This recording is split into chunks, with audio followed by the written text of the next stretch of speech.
내 마음에 좋은 것들이 들어가기 위해선 내게 나쁜 영향을 미치는 것들을 먼저 내보내야 한다. 나는 외롭다고 아무나 만나지 않는다.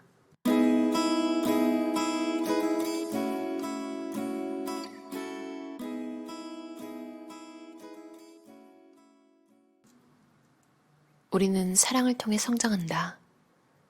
불안하다고, 외롭다고 아무나 사랑하지 않는다. 자신만 빼고 모두가 아무 문제 없이 행복하게 잘 살고 있는 것 같은 마음의 허기가 느껴질 때 더더욱 외로워진다는 사실을, 하지만 자신의 감정이 롤러코스터를 타는 것처럼 불안한 상태에서 단순히 외롭다는 이유로 누군가를 삶에 동승시키는 것은 매우 위험한 일이다. 자신의 감정도 주체하지 못하는 사람이 타인의 감정을 왜곡 없이 그대로 받아들이기란 말처럼 쉽지 않다. 인간에게 고독은 너무도 자연스러운 감정이다. 인간은 누군가가 돌봐주지 않으면 생존 자체가 불가능한 상태로 이 세상에 태어난다. 따라서 인간에게는 누구나 무력한 존재로서 무서운 사람들에게 둘러싸여 있다는 근원적인 공포가 있다. 이것이 바로 인간에게 고독이 숙명일 수밖에 없는 이유다. 어찌 보면 뼈아픈 외로움을 느끼는 것이 당연하다는 이야기다. 그러므로 단지 외롭다는 이유로 자신의 에너지를 허무한 연애로 소모하거나 상대에게 사랑과 애정을 갈구하는 것으로 소비하는 것은 어딘지 억울하지 않은가? 그보다는 오히려 연인과 함께 있을 때는 그 시간에 충실하고 혼자 있는 시간을 현명하게 보내는 것이 더 중요하지 않을까? 외로움을 채우기 위해 시작된 관계라도 매우 운이 좋아 괜찮은 사람을 만난다면 해피엔딩이 될 수도 있다. 하지만 그렇지 않은 경우라면 이야기는 완전히 달라진다. 결핍이 있고 불안한 상태에서는 이성적인 판단이 힘들다. 그런 상황에서는 상대가 어떤 사람인지, 나와 잘 맞는 사람인지, 인간적으로 괜찮은 사람인지 등을 깊이 생각해보려 하지 않는다. 오로지 지금 내 외로움을 채워줄 수 있느냐 없느냐가 가장 중요한 요소로 작용한다. 이런 상태에 놓여 있는 사람은 당장의 재미와 외로움을 잊게 해줄 더 자극적인 어떤 것을 원하기 마련이다. 또한 상대가 누구라도 상관없다는 사고방식을 자신도 모르는 사이에 갖게 된다. 사람마다 얼굴, 모습이 모두 다르듯 같은 외로움을 느끼고 있다 해도 그 이유 역시 모두 다르다. 어떤 사람은 애정 결핍이어서, 어떤 사람은 불안해서, 어떤 사람은 자존감이 낮아서 혼자라는 외로움을 느낀다. 또 하나, 외롭다는 것은 꼭 사랑을 하고 있지 못해서 느끼는 감정만은 아니다. 그러므로 날 외롭게 하는 원인이 무엇인지를 먼저 찾아내 이를 해결하면 외로움을 달래기 위한 수단으로 연애라는 형태를 취하지 않아도 된다. 현재 느끼는 외로움이 근본적인 인간 본연의 외로움일 수도 있고, 일이 풀리지 않아 누군가를 만나 그 상황을 타파해보려는 몸부림일 수도 있다. 따라서 누군가를 만나는 것보다 차분히 자신만의 시간을 갖고 내가 외로운 이유를 생각해보는 것이 우선되어야 한다. 좀 더 자신에게 집중하는 시간을 보내며 스스로 다독이는 작업이 필요하다. 너무 흔한 말이지만 나 자신을 사랑하는 사람만이 다른 누군가도 사랑할 수 있다. 우리가 그토록 바라는 진짜 사랑은 그렇게 시작된다. 모든 것은 지나간다, 시간처럼. 마음이 불안하고 우울하면 기억력과 집중력이 나빠지는 것은 당연하다. 그러므로 작은 일을 기억하지 못하고 물건을 잃어버리고 사람을 알아보지 못하는 일로 자책하지 않아도 된다. 슬프고 우울한 감정에서 벗어나기 위해서는 시간이 흘러야 한다.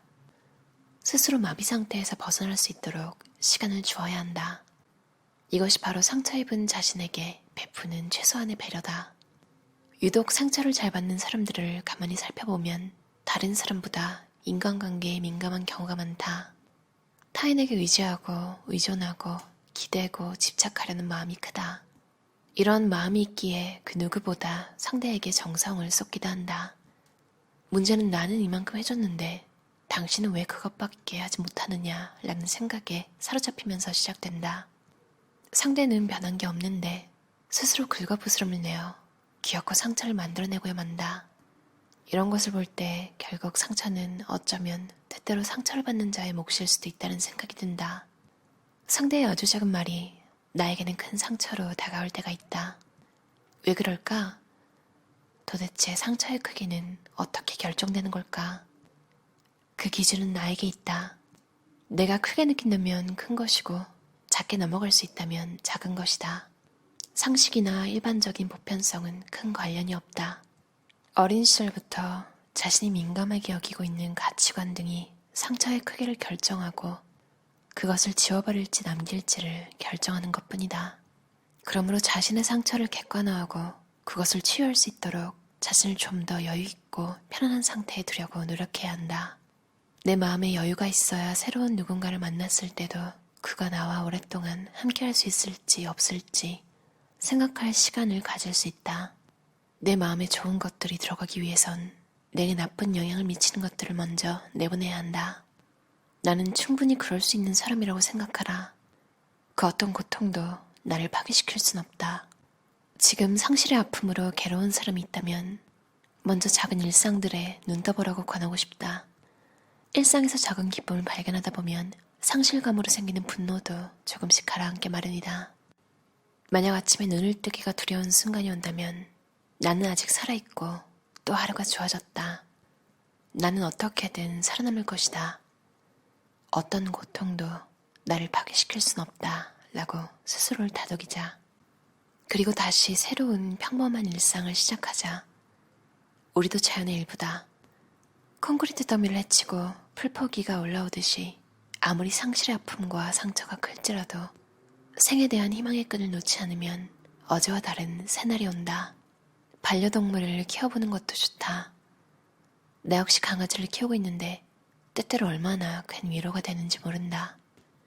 어느 날 잠결에 찾아와 자신의 혀로 눈물을 닦아주는 강아지의 따뜻한 체온, 녀석의 촉촉한 코와 부비면서 전해지는 삶의 지속성, 유리 항아리 안에서 날렵한 몸짓으로 헤엄치는 금붕어, 그들의 빠끔거리는 눈망울, 조심스럽게 다가와 조용히 내 얼굴을 주시하는 고양이의 존재 등 불을 켜기조차 두려워 어둠 속에서 홀로 웅크리고 있을 때 문득 그런 내 모습을 지켜보는 커다란 눈동자를 발견한다고 생각해보라.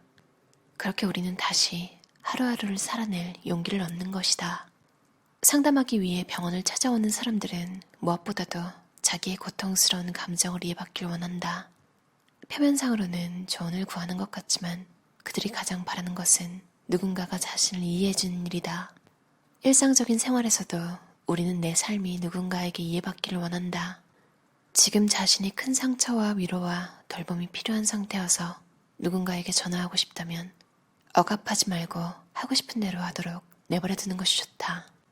그렇게 해서 마음의 환기를 하고 나면 괴로움과 슬픔은 반으로 줄어들게 된다. 요시모토 바나나는 사랑이 불가피한 것처럼 이별 역시 불가피하다고, 그것이 우리 인생이라고 이야기한다.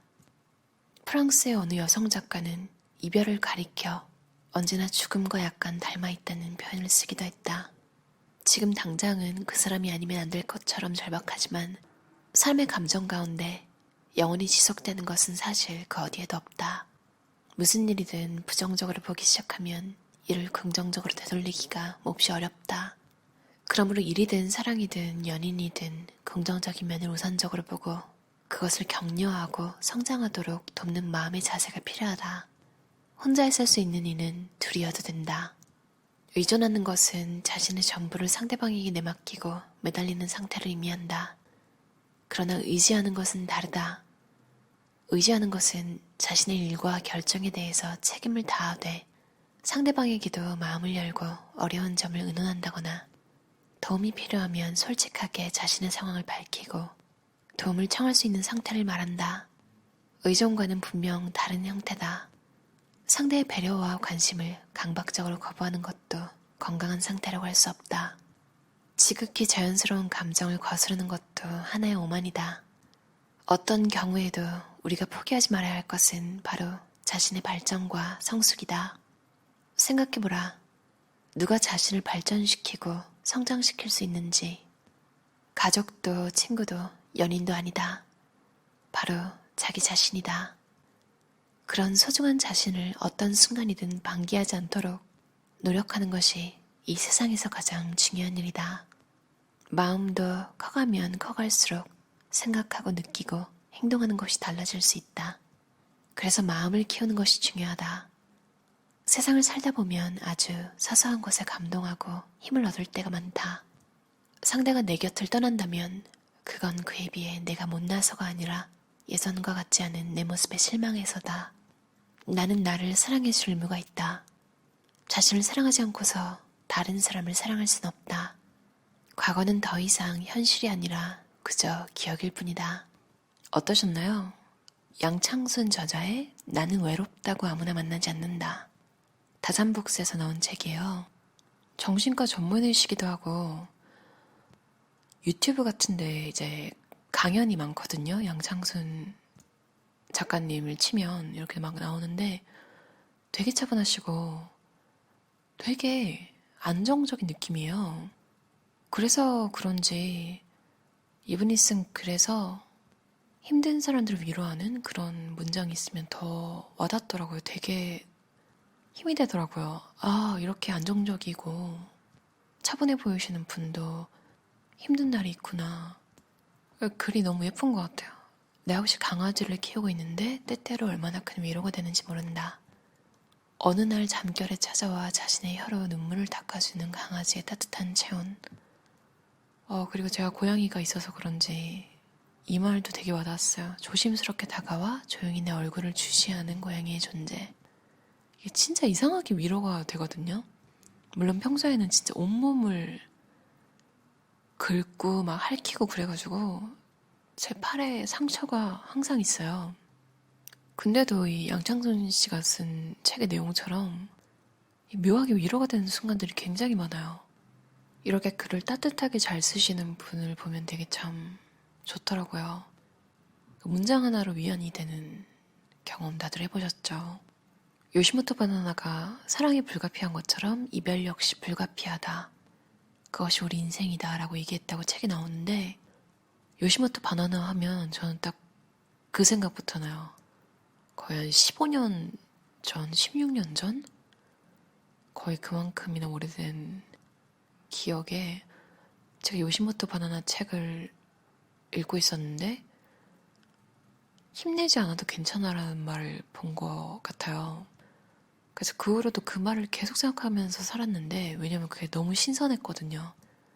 지금은 힘내지 않아도 괜찮아라는 말이 거의 유행처럼 너무 많이 퍼지고 있잖아요, 요즘에는. 근데 거의 15, 16년 전에 생각해보면 그때 얼마나 신선했겠나요, 그걸 처음 봤을 때.